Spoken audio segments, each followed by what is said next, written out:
My name is Darren Nadinger. For those of you that don't know me, I work in Labview R&D. I've been at NI for 15 years. Worked on various features in Labview over the years. The VI Analyzer Toolkit, the Compact Rio sample projects, some other big feature. Oh, Quick Drop, that's right. I wrote Quick Drop. Today I'm going to be talking to you guys about stuff that I use every day. Things that are in VI Lib that aren't necessarily in Quick Drop or the palettes. And Mallory's totally going to interrupt me right now. I am. Okay. I just like to steal the show, you know.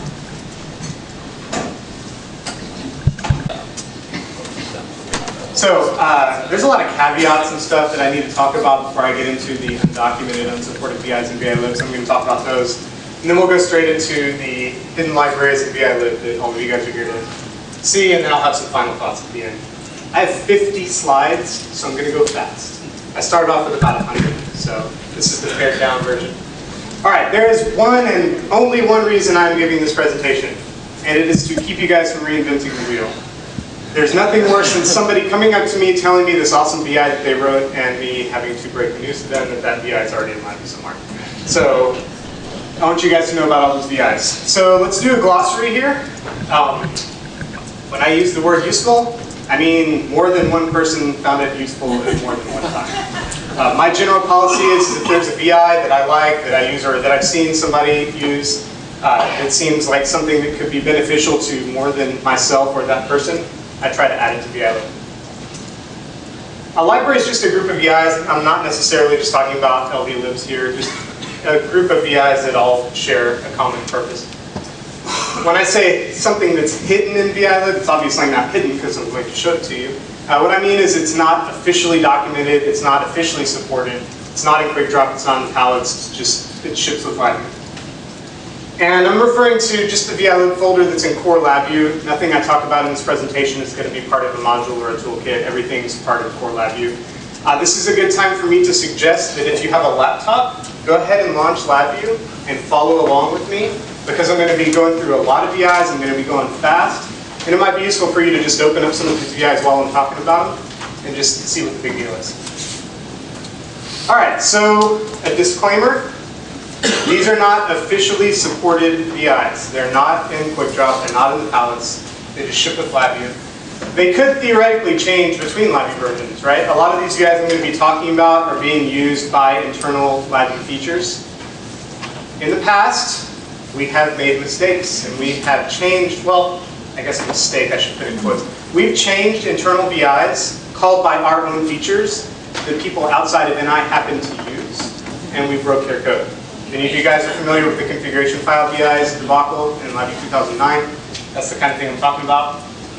But we haven't done that in a while, and we're paying really close attention and trying not to do it anymore. I'm not going to claim perfection, but I'm going to say that we are very attuned to the fact that making any changes to anything in VI Lib, public or not public, could affect people that happen to call those VIs.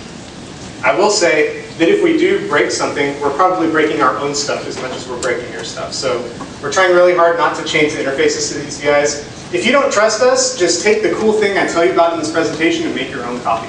And I guarantee I won't be changing that. Well, if they save it on VI Lib, you will be changing it. Don't save it in VI Lib. Yeah. If you do make your copy, please don't save it in VI Lib. All right. So I saved the best for first. If you pay attention at any point in this presentation, pay attention right now, because what I'm about to talk about is the coolest stuff in this presentation. And that's the variant data type VIs. These VIs are located in VI Lib utility variant data type. How many of you guys have never used these VIs?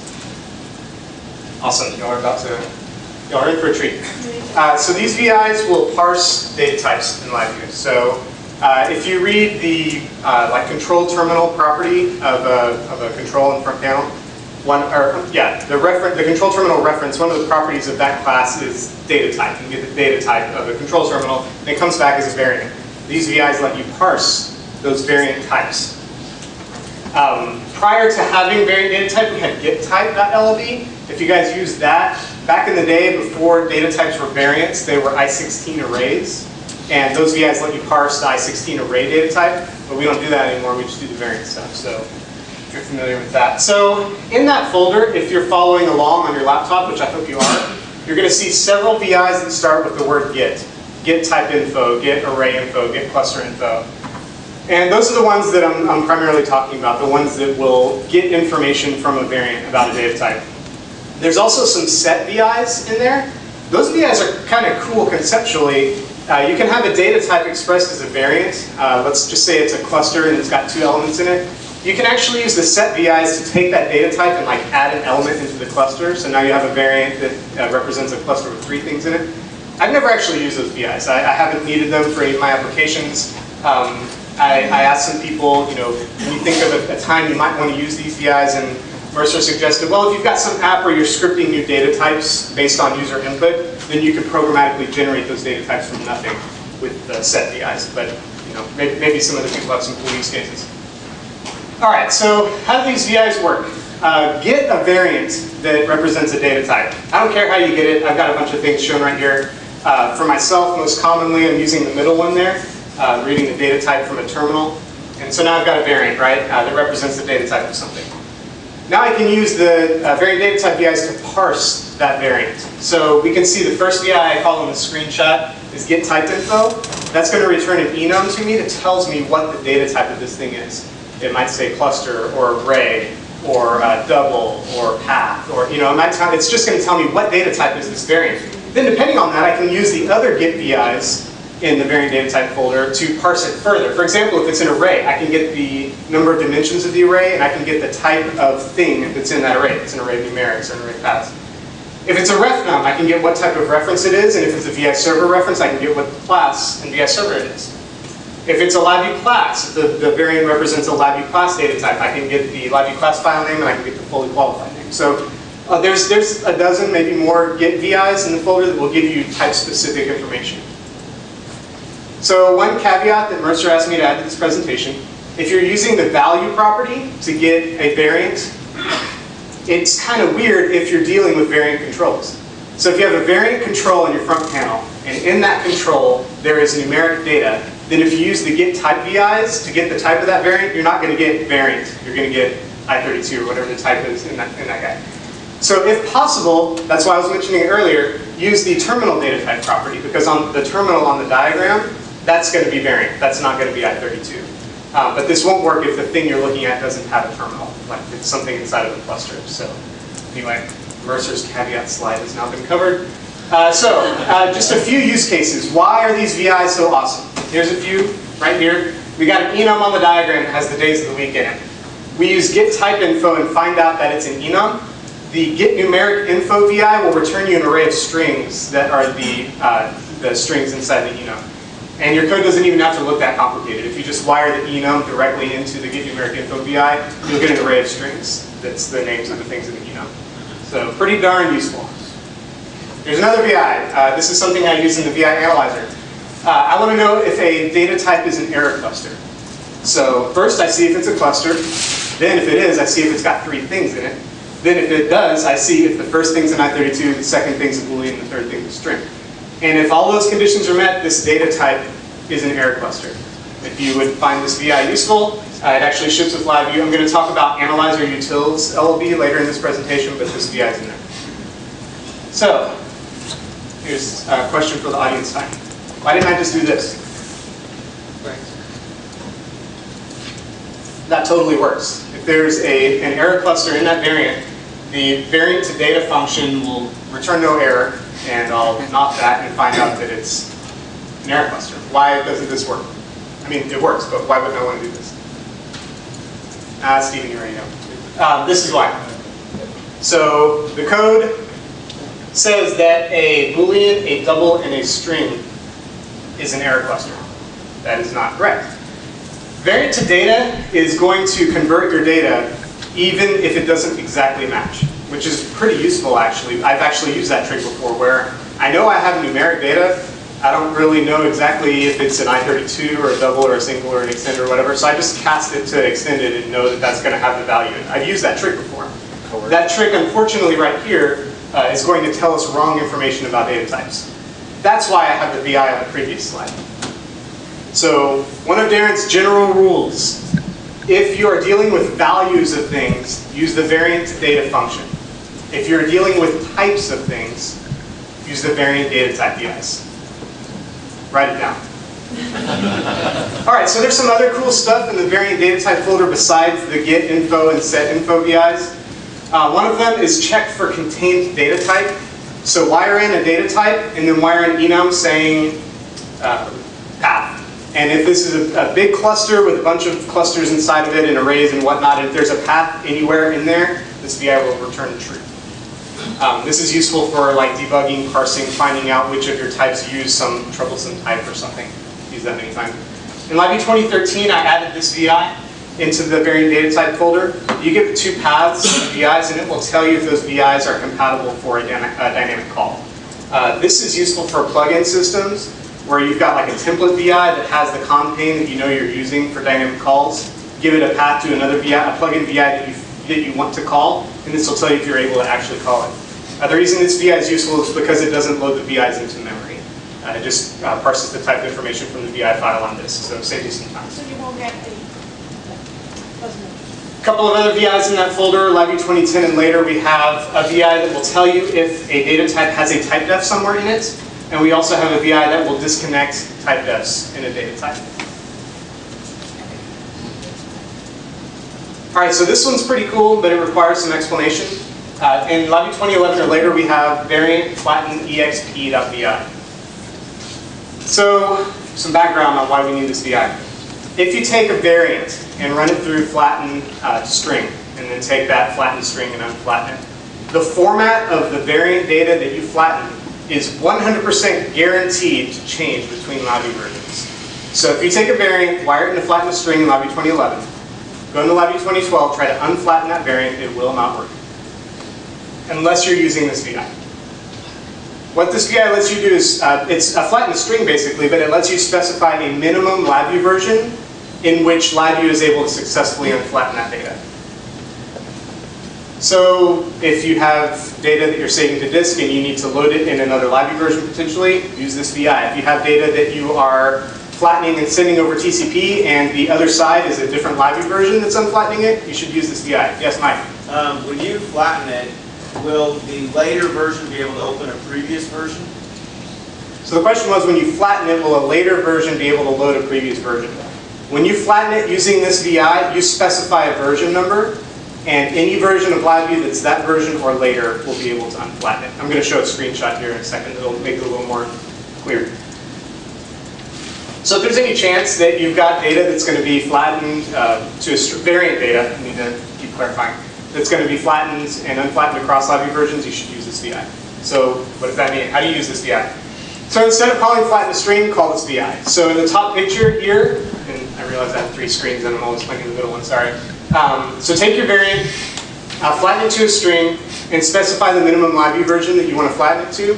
Then write it to file, send it over TCP, whatever. Then in any other Labview version that's that version you specified or later, just call the regular unflatten from string function.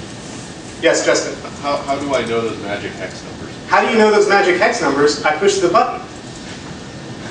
So in the Labview version that you want to know the magic hex number for, just take a variant, wire it to flatten the string, and the first 4 bytes in the string are going to be the magic hex number.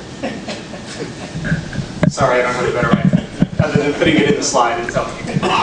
All right, so I'm done talking about variants. If you want to snooze now, that's cool, because that was the best stuff in the presentation.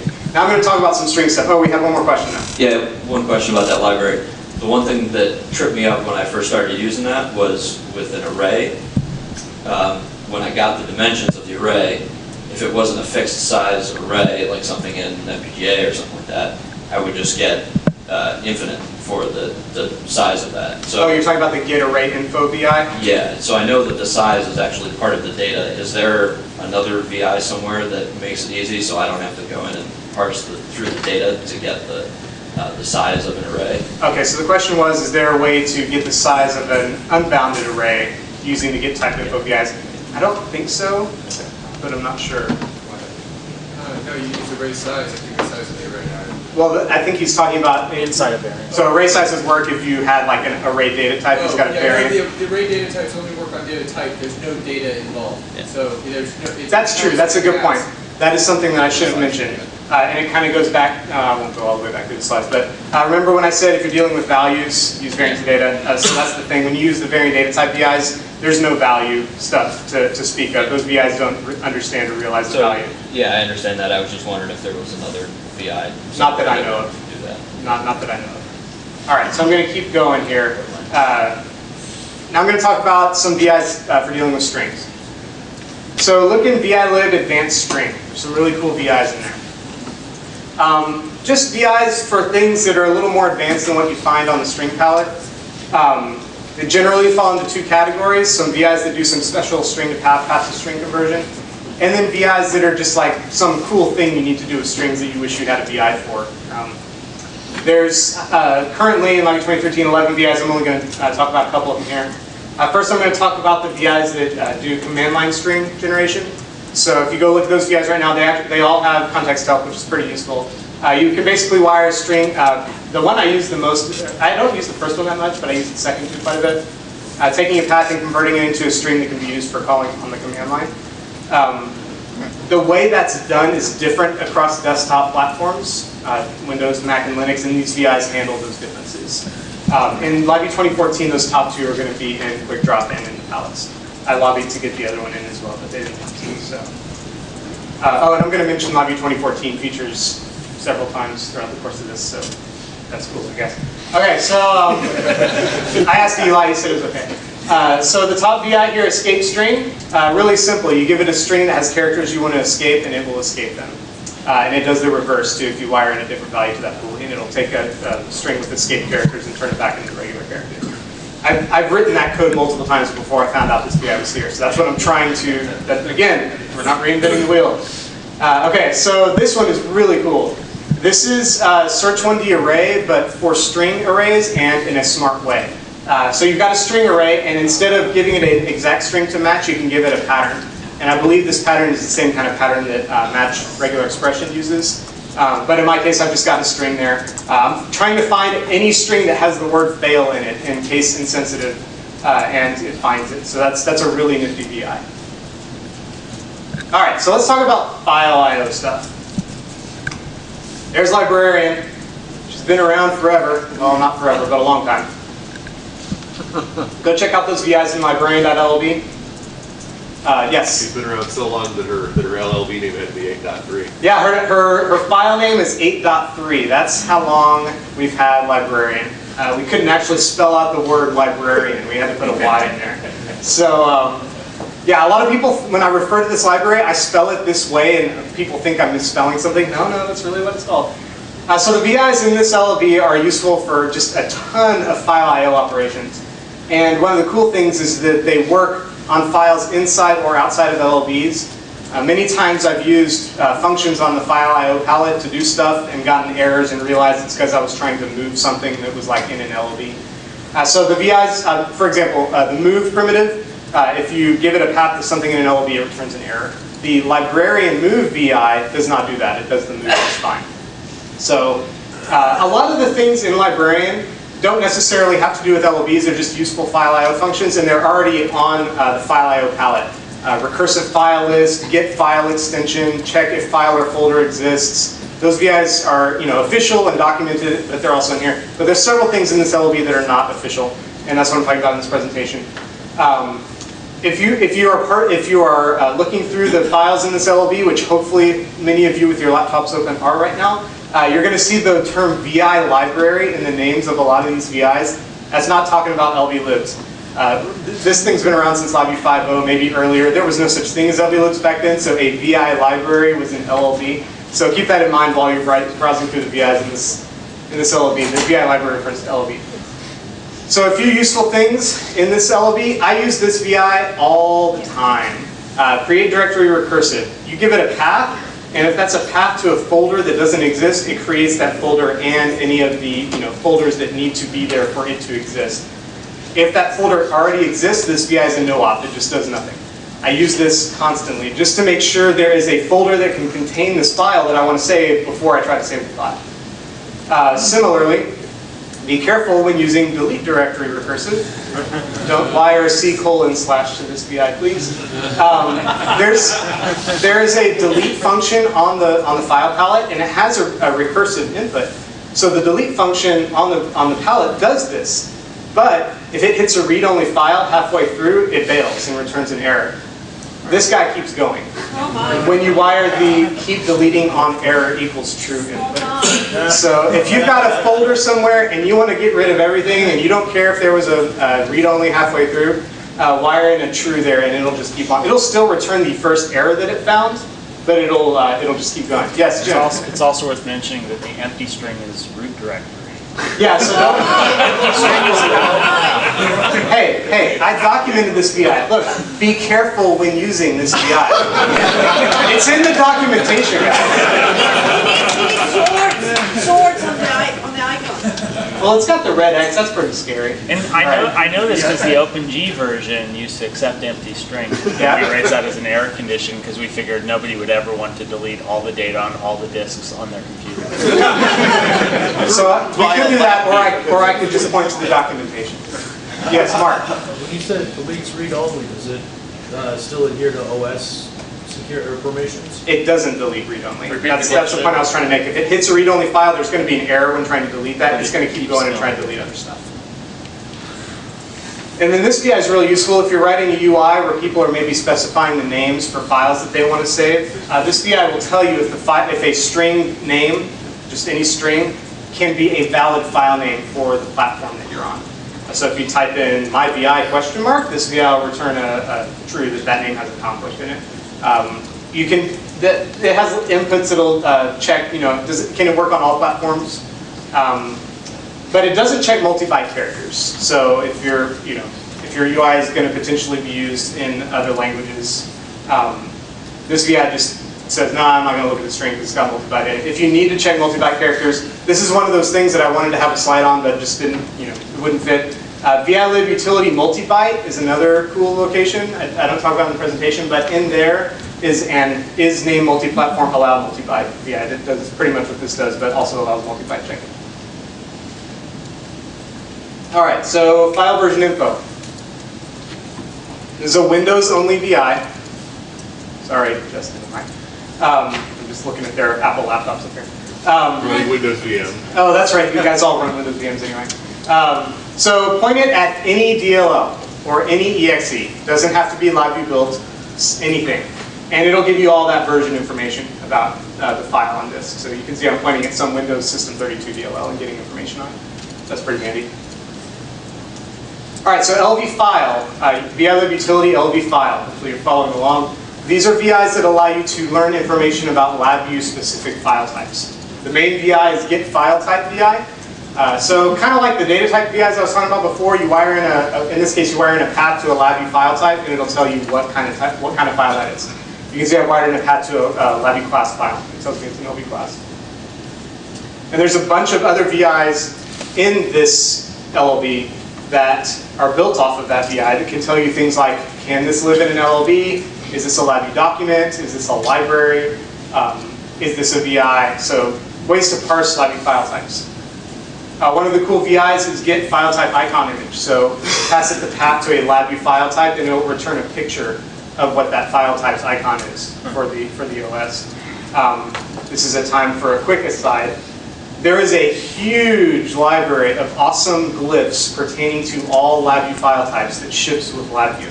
I posted this on the NI forums one time and it got a gazillion kudos.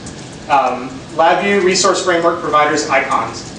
Go in there and you'll find, I think they're ping files mostly, of all the different sizes, that like 16 by 16, 32 by 30, and then we've got some huge ones I think.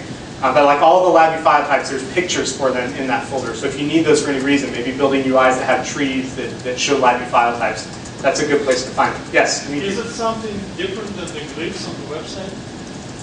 I think this has more glyphs than on the website. It has all the same glyphs, it has more sizes. Has more sizes, there you go. So Steven says this location has the same glyphs on the website, but lots more sizes. All right, so let's talk about some cool VIs for working with projects and libraries. Let's talk about the App Builder API. I could give a whole presentation on this, but I'm only going to spend a few minutes.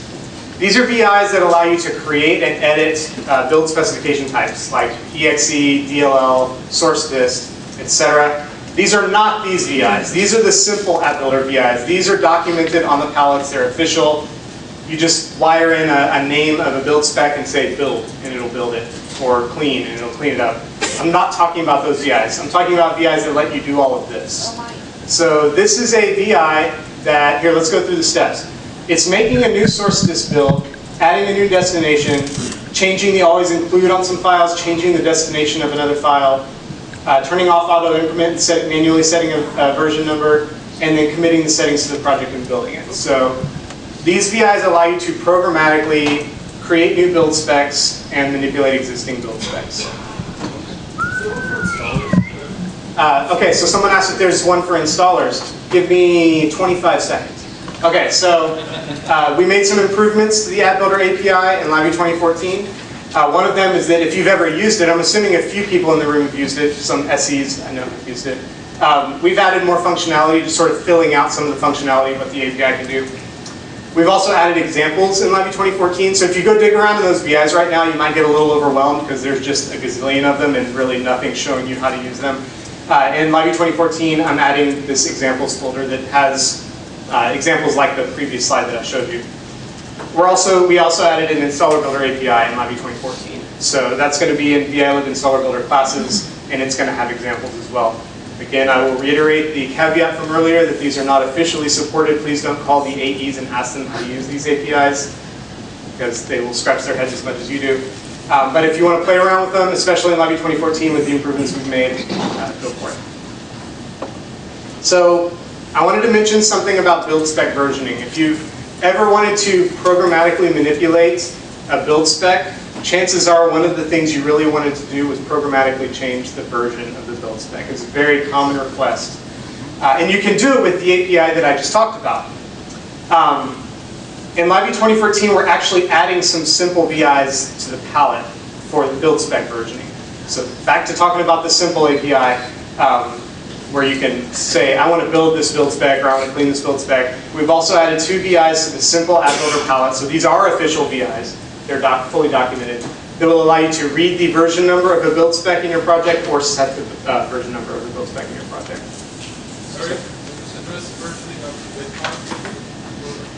So the question was, does this address versioning of bit files in FPGA?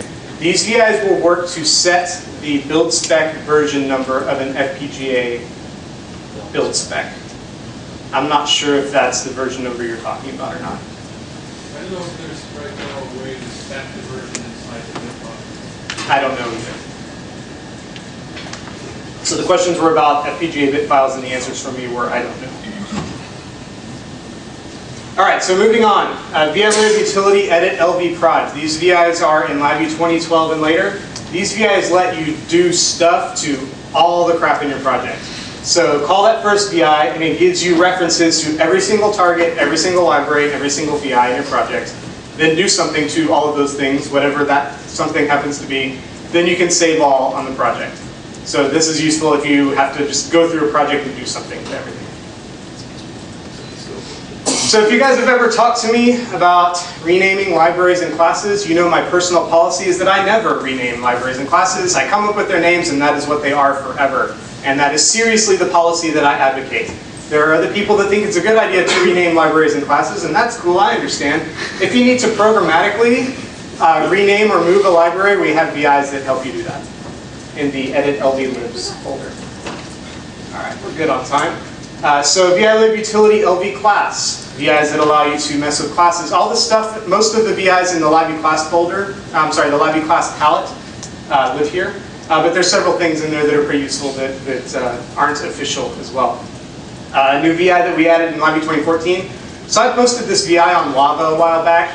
You can give it a path to a class, and it'll give you the ancestry information on that class without having to load it.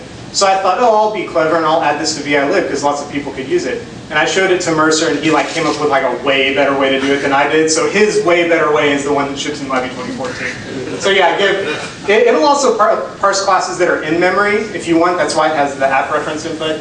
But if you want to point to a class on disk, you can get the class ancestry without actually having to load the class into memory.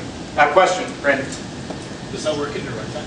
The question is, does it work in the runtime engine? I would assume that it does. I'm looking at Stephen and hoping that he's nodding his head.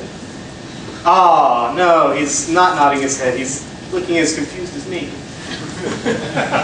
Never tested it, can't think of a reason why it wouldn't, but I won't promise anything. All right, so that's the official answer. Give it a try. I should just make that always my official answer. Let's go try it. All right, so a couple of other useful VIs in this folder. Give the VI a control ref num, and it'll tell you if it's the top-level Labview object class. Give it a control ref num and a class ref num, and it'll tell you if that control is of that class that you specified. All right, let's move on to VI server and scripting, an area that is near and dear to my heart because it's pretty much all I ever do. VI-lib/VI server, just random cool VIs that have to do with VI server. This first one is really useful. If you guys have ever been bit by the issue where the close function is asynchronous, then you close a VI reference and your code keeps going, and Labview will close that VI reference when it gets around to it. Use this VI. This actually closes the reference and then doesn't return until the VI is really out of memory. I actually had a bug in the VI analyzer, which I've owned for the past 11 years. Had a bug in it that's been around for a decade that was just found in a recent Labview version because it was a race condition, and we all know race conditions. And the bug was I closed a VI reference and assumed it was gone in memory as the code went on. And for a decade, that was fine. But in Labview 2014, you know, some little tweak happened in the compiler.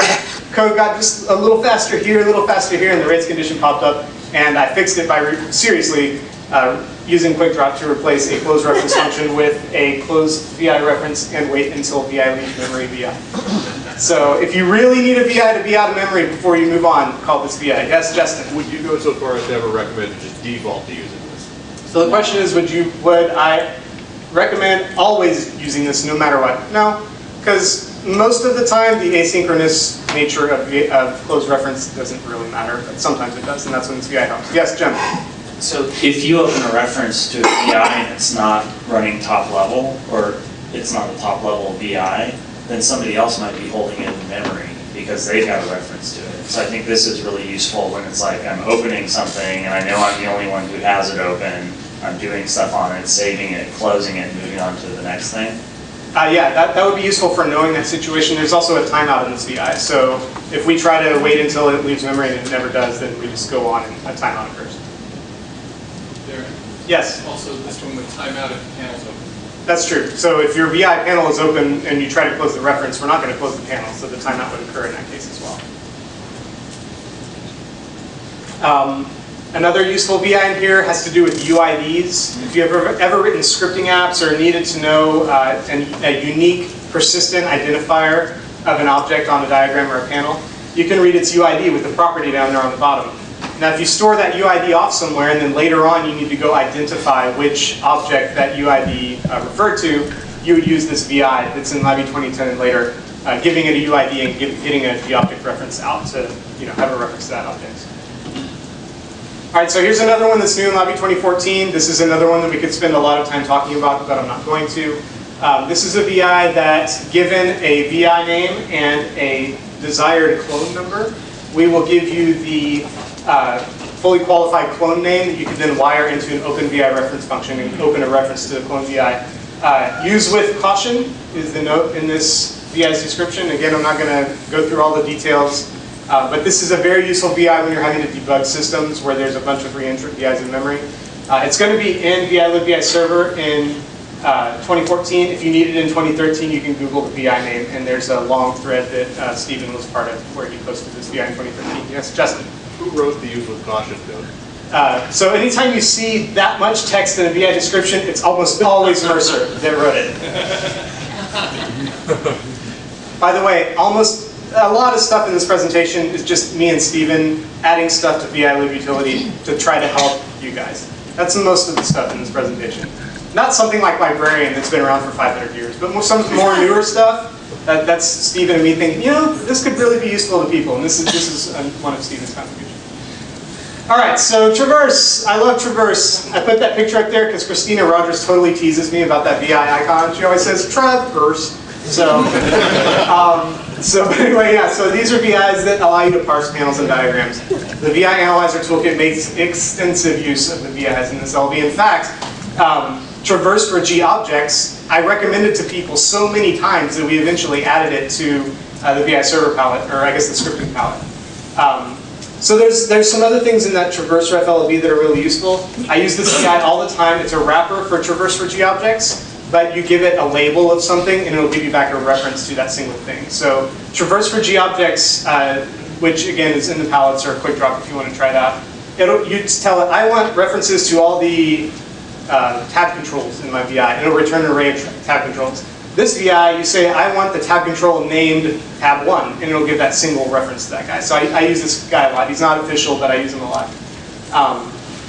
And then get all FP references VI. It's kind of like traverse for GObjects. I mean, you could take traverse for GObjects and say, I want all of the GObjects on the front panel. But this VI has some filtering options. So if you only want to parse tab controls and you don't want to parse clusters and arrays, you can use this. If you don't want decorations, you can specify that on this VI. So it's basically a way to parse a front panel but give you some filtering options on it. I know I'm going fast, that's why I asked you guys to follow along. Okay, so analyzerutils.llb. Despite the name, this VI is not part of the analyzer toolkit, of the VI analyzer toolkit. It ships with Labview. And I've actually got just tons of VIs in there that are just generally useful for scripting and VI server type parsing of VIs. If you Google the name of the LLB, you'll actually get a web page where I talk about every single one of the useful VIs in this LLB. So I didn't list all 30 VIs in this presentation because they're already listed on the web. But I will talk about some highlights. We've got a VI that will give you a bunch of information about a wire. So give it a wire reference, it'll tell you where all the segments of the wire are and if any of the segments are backwards. Has diagram is really useful actually. If you have a VI reference, how do you know if that VI has a diagram? Well, you can look at its type and you can see, oh, well, control VIs don't have diagrams and globals don't have diagrams, and standard VIs do have diagrams unless you've removed the diagram that they don't have them. All that stuff is handled by this VI. Just give it a VI reference and we'll figure all that out and tell you if the VI has a diagram. We'll also tell you if it can ever have a diagram. Get owner hierarchy is really cool. Give it a reference to an object and it will go all the way up to top level diagram or panel, depending on where that object is owned, and tell you the classes of all the things that own it. So if there's something nested in a loop or a structure, we'll go all the way up and tell you the names of all the classes that own that guy. And then this is kind of a funny one. So if you have a control in the front panel and you read its visible property, you can't trust it, unfortunately. So let's say you've got a tab control and there's a numeric sitting on it, and you change the visibility of the tab control to false. If you read the visible property of the control, you guessed it, you'll get true. So if you really want to know if something's visible or not, wire it into this VI. I probably filed a car on this, and somebody probably came up with some really esoteric reason why it was technically correct, because I haven't seen the car in a really long time. So I just always use this VI when I want to figure out if something's visible or not. All right, so the Labview Icon API. These are VIs that are available in Labview 2012 and later. They allow you to programmatically manipulate the icons of VIs and libraries. And they provide all of the functionality that the icon editor itself provides. So you can change those text layers, you can add glyphs, change the template, all that kind of stuff. Everything you can do in the icon editor UI, you can do with these VIs. And there's examples too. The reason you want to use this is because if you are programmatically manipulating the icon of a VI, you don't want to just set the image. That's how we used to do it. You just wire in a flattened image, and now the VI has an image. But if you then go open it in the icon editor, the whole thing is just a single layer with one image.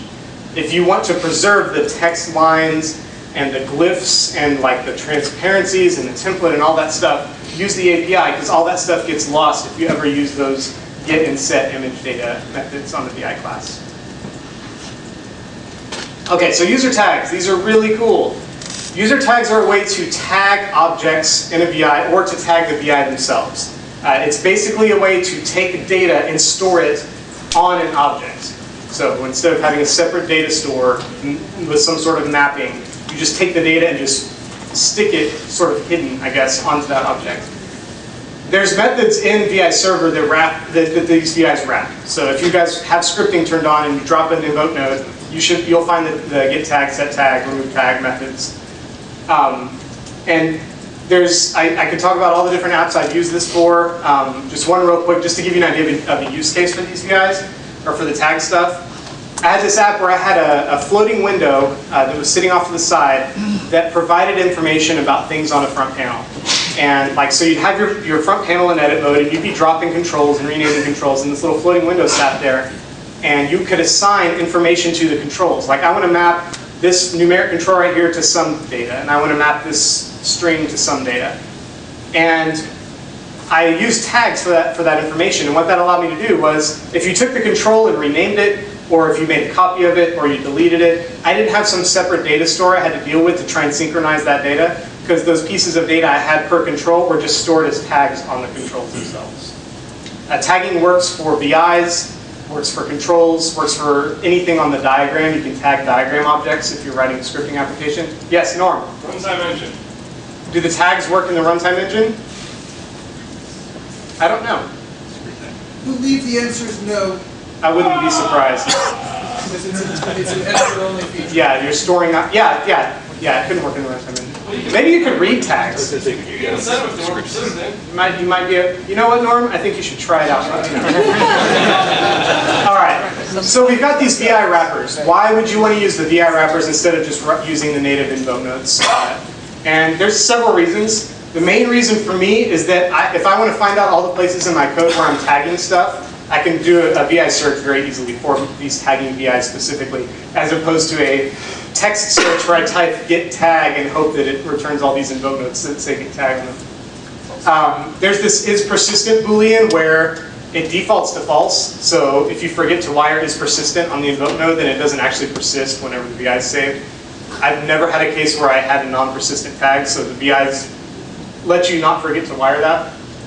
There's a few data types that are kind of unstable to store as tags. You can store anything. That value in the invoke node there is a variant. So you can store anything as a tag. There's some stability issues if you try and store ref num or class information as tags, and so the VIs actually handle that for you.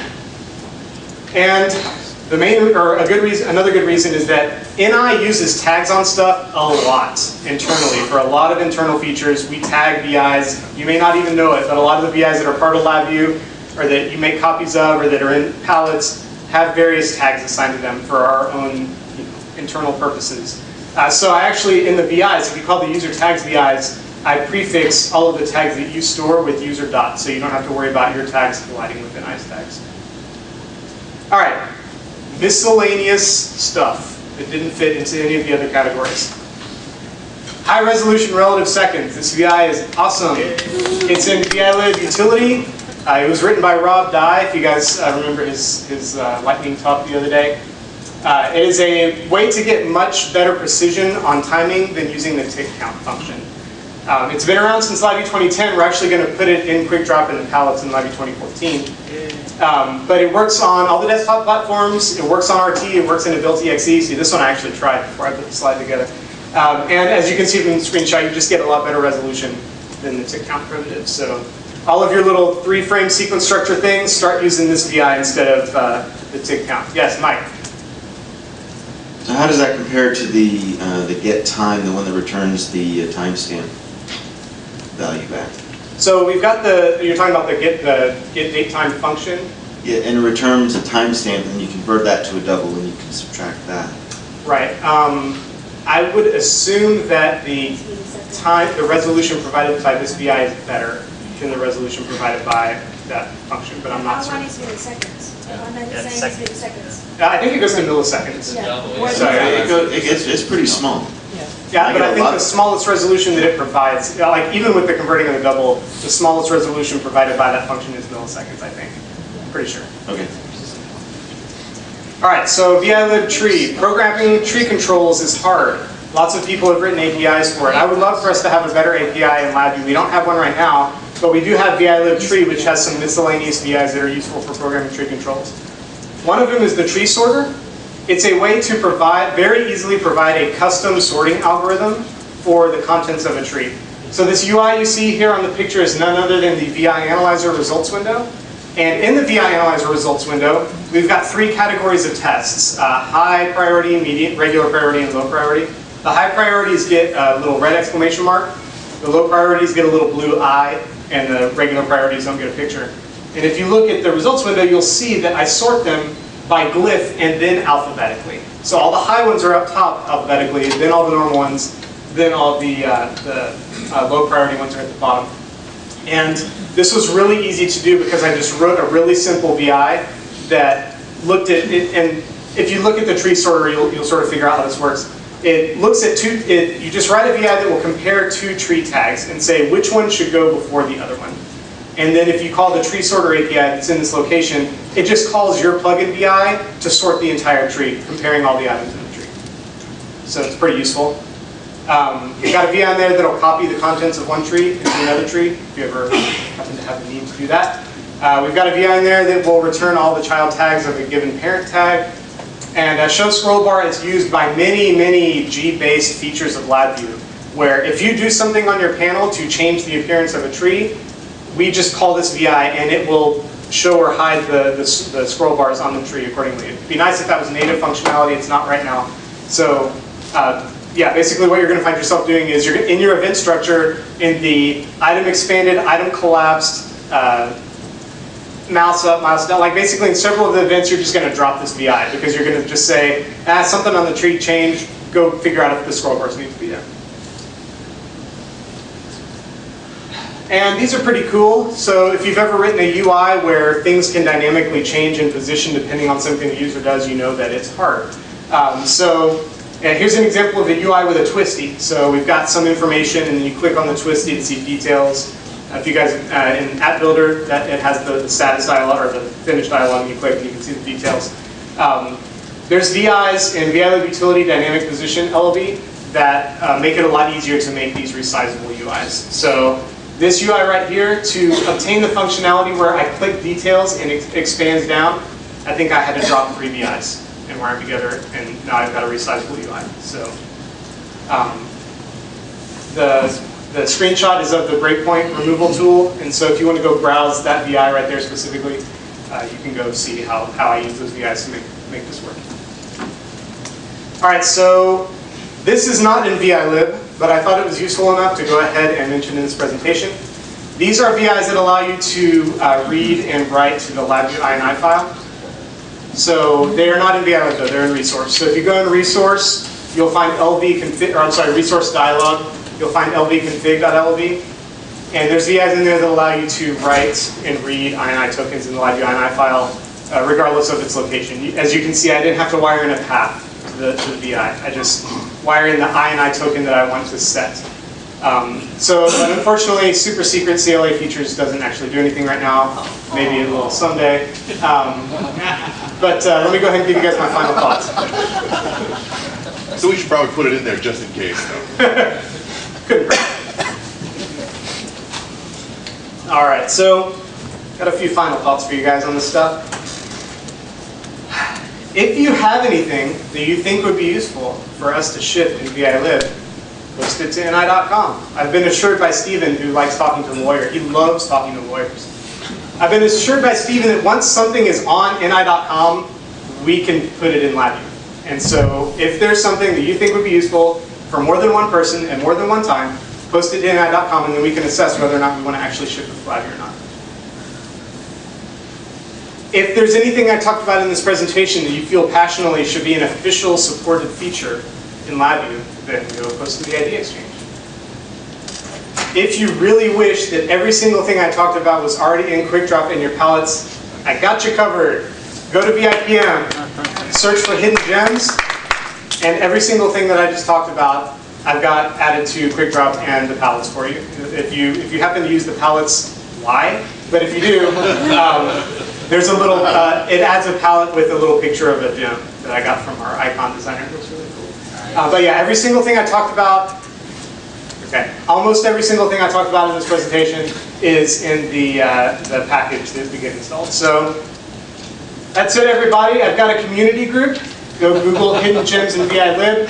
There's a community group with a link to the VIPM download and a link to this presentation. Thank you very much.